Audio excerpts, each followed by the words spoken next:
আমি রিয়া। আল্লাদের সাথে আমার নতুন একটি ব্লগে আপনাদের সকলকে ওয়েলকাম জানাই। গুড মর্নিং সবাইকে। সকাল সকাল ঘুম থেকে উঠে পড়েছি, এখন বাজে 5:30। আজ আমাদের সুন্দরবনে ডে 2। উঠেই রুম থেকে একটু বেরিয়েছি, দেখুন চারিদিকটা কেমন কুয়াশায় ভরে গেছে। দেখতে ভীষণই ভালো লাগছে, কিন্তু প্রচন্ড ঠান্ডা, দাঁড়ানো যাচ্ছে না। যাই আগে সোয়েটারটা পরে আসি। সুন্দরবনে আসার আরেকটা অ্যাডভান্টেজ সকাল হতে না হতেই পেয়ে গেছি খেজুরের রস। ঠিকই শুনেছেন, খেজুরের রস। ভোর হতেই শুনলাম খেজুরের রস নেব কিনা বাইরে ডাকছে। সেই শুনে আমাদের হোটেলে প্রায় সবাই এরকম গ্লাস কিনেছি। তার খানিকক্ষণ পরেই বেডটি দিয়ে গেল। এটাকে এবার আমরা রেডি হব। আপনাদের আগের ব্লগেই বলেছিলাম না আজকে তাড়াতাড়ি বেরাবো। রেডি হয়ে বেরিয়ে পড়েছি, তাও লিপস্টিক পরার টাইম হলো না। বোর্ডে বসে পড়বো। মনে হচ্ছে সবাই চলে গেছে, আমরাই লাস্ট। এক তো এত ভোরে উঠতে হয়েছে, তারপর যা ঠান্ডা। আজকে বোর্ডটা অন্যদিকে আছে, তাই আমাদের এদিক দিয়ে যেতে বললো। এইদিকে রাস্তাটা কি সুন্দর, দুদিকে জমি আর মাঝেই আল দিয়ে যেতে দারুণ লাগছে। মনে হচ্ছে যেন মামা বাড়িতে আছি।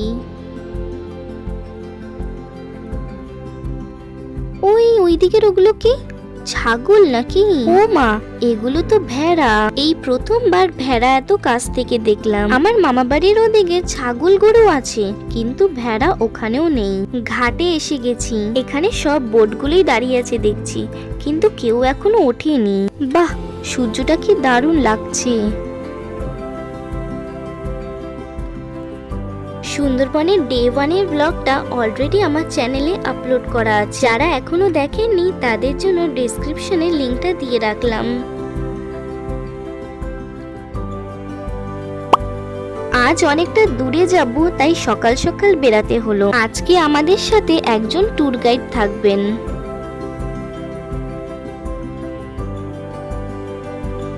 সামনে ঘাট দেখতে পাচ্ছি, চলে এসেছি আই থিঙ্ক আমাদের প্রথম স্পটে। এটা হলো সজনেখালি টাইগার রিজার্ভ স্যাংচুয়ারি। ওই দেখুন কারা আমাদের ওয়েলকাম করছে। এখানের বাদরগুলোর লেজ দেখুন কেমন ছোট। চলুন ভেতরে যাই।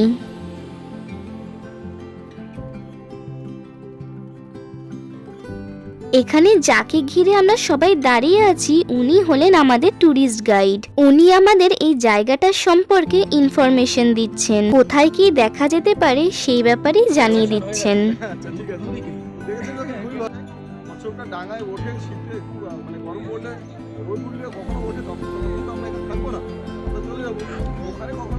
মাথা বের করে দেয়, ওটা দেখতে পাবো। আর ওই কচ্ছপের অ্যাকোয়ারিয়াম আছে একটা সামনে, ওটা দেখতে পাবো। আর একটা ওয়াচ টাওয়ার আছে আগে, ওয়াচ টাওয়ারটা দেখতে জঙ্গলটা ঘুরতে দেখা যাবে। চলুন এবার যাই, যা যা দেখতে পাবো আপনাদেরও দেখাবো।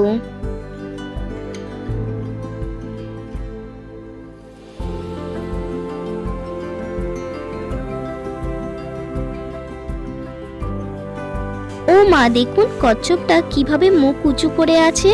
ও যেন আমাদের সবার সাথে দেখা করতে এসেছে। ও, আরেকটাও আছে। এবার যাচ্ছি ওই সামনের ওয়াচ টাওয়ার দেখতে, ওখান থেকে চারিদিকটা দেখা যাবে। ওয়াচ টাওয়ারে উঠতেই দেখি টাওয়ারের এক কোণায় মৌচাক হয়ে আছে। অনেক ছোটবেলায় একবার মামা বাড়িতে দেখেছিলাম। এই মৌচাকে যদি একবার ঢিল ছোড়া হয় তাহলে আর দেখতে হবে না।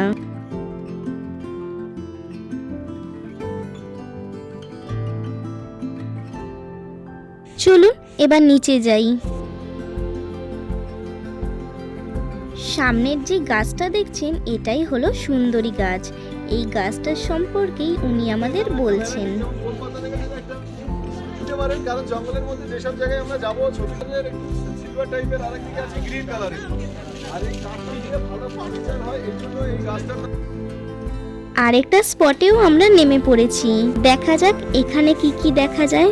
সকালবেলা যখন বেরিয়েছিলাম প্রচন্ড ঠান্ডা লাগছিল, এখন পরিবেশটা বেশ ভালো লাগছে, না ঠান্ডা না গরম। এখানে একটা বনবিবির মন্দির আছে। শুনেছি সুন্দরবনে শুধুমাত্র নাকি বনবিবিরই পুজো হয়। এরই মধ্যে সুদর্ণখালির আরেকটা ওয়াচ টাওয়ারে উঠে পড়েছি। এখানেও হরিণ ছাড়া তেমন কিছুই দেখতে পেলাম না। ও মা, ওই দেখুন বাদর নদীতে বাঘ দেখেছি জলে সাঁতার কাটে।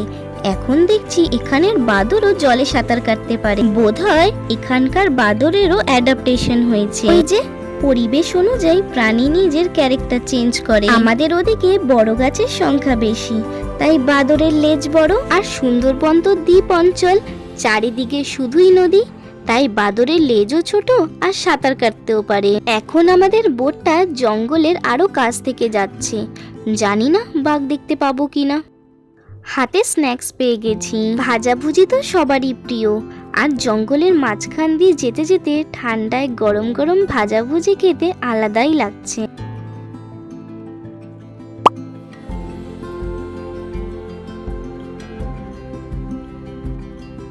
আচ্ছা, আপনাদের আমাদের এই বোর্ডের রান্নাঘরটা একটু দেখাই। এই দুটো ছেলে মিলে আমাদের সবার 3 বেলা সমস্ত খাবারের যোগান দিয়ে চলেছে।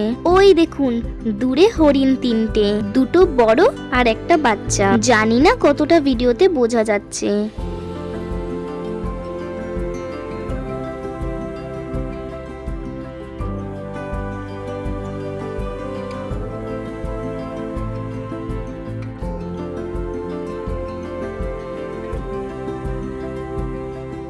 নামলাম এখন দোবাকি ক্যাম্পে। চলুন যাওয়া যাক। এটা একটা ব্রিজের মতন, নিচে কোনো প্রাণী দেখা গেলেও যেতে পারে। দেখছেন নিচটা গোটাটাই গাছ দিয়ে ঘেরা। এই দেখুন এখানে কোনো এক প্রাণীর পায়ের ছাপ। সবাই বাঘের পায়ের ছাপ বলে হাসাহাসি করছি, তবে এটা সম্ভবত হরিণের পায়ের ছাপ। এতক্ষণ ওয়েদারটা বেশ ঠান্ডা ঠান্ডা ছিল, কিন্তু এখন ভালোই গরম লাগছে। বেলাও হয়েছে। বলতে না বলতে হরিণ চোখে পড়ে গেল, তাও আবার এত কাছ থেকে। বোর্ডে উঠতেই লাঞ্চ দেওয়া শুরু হয়ে গেল। এরপর আই থিঙ্ক লাঞ্চ করে আরো একটা স্পট দেখাবে। এখানে খাবার দাবারের টাইমিংটা খুবই পাঞ্চুয়াল। আর এই মোমেন্টটা শুধু দেখুন, এটা মুখে বলে বোঝানোটা সম্ভব না। সুন্দরবনে অন্য কারণে আসুন কি না আসুন, নদীর ওপর প্রকৃতির বুকে খাওয়া দাওয়া করার যে কি আনন্দ, এটা সত্যিই বোঝানো মুশকিল।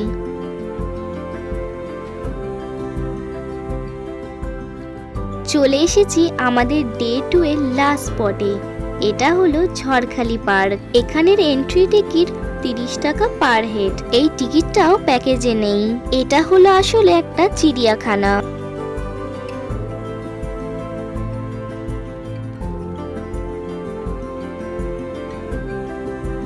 এই দেখুন ময়ূর যেন পেখম তুলে পোজ দিচ্ছে। এখানকার সব প্রাণীদেরই দেখছি নিজে থেকে এসে সামনে ধরা দিচ্ছে। ওই 2-3টে মতন কুমির দেখলাম, কিন্তু সেই শুয়েই আছে।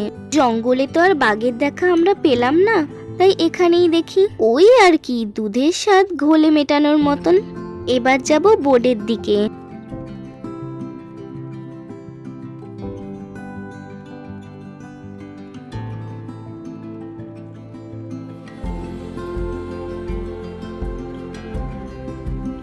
সূর্য অলমোস্ট ডুবে গেছে, সন্ধেও হয়ে এসেছে। হাতে পেয়ে গেছি গরম গরম কফি আর স্ন্যাক্স। আজকে প্রায় সারা দিনটাই বোর্ডেই কাটলো। বোর্ডে উঠেছি সেই ভোর 7টায়, আর এখন সন্ধে 6টা। আজকে সূর্য ওঠা থেকে ডোবা সবই দেখলাম। মনে হচ্ছে কাল যেখানে নামিয়েছিল আজকেও সেখানেই নামিয়েছে। কাল তো বিকেল বিকেল এসেছিলাম, তাই অন্যরকম লাগছে আজকে। কাল কিছু শপিং করেছি, আরো অল্প কিছু বাকি আছে, সেটাই নিয়ে নেবো এখন। আর তো সময় পাবো না। যাচ্ছি এখন ডিনার করতে। প্রচন্ড ঠান্ডা বাইরে। শেষবারের মতন আজকে এখানে খাবো। ভিডিও এডিট করতে গিয়ে আবারও মনে পড়ে গেল। তো চলুন আজ আসি। আবারও ফিরে আসবো সুন্দরবনের ডে 3 এর ব্লগ নিয়ে। আপনারা সকলে খুব ভালো থাকবেন। বাই।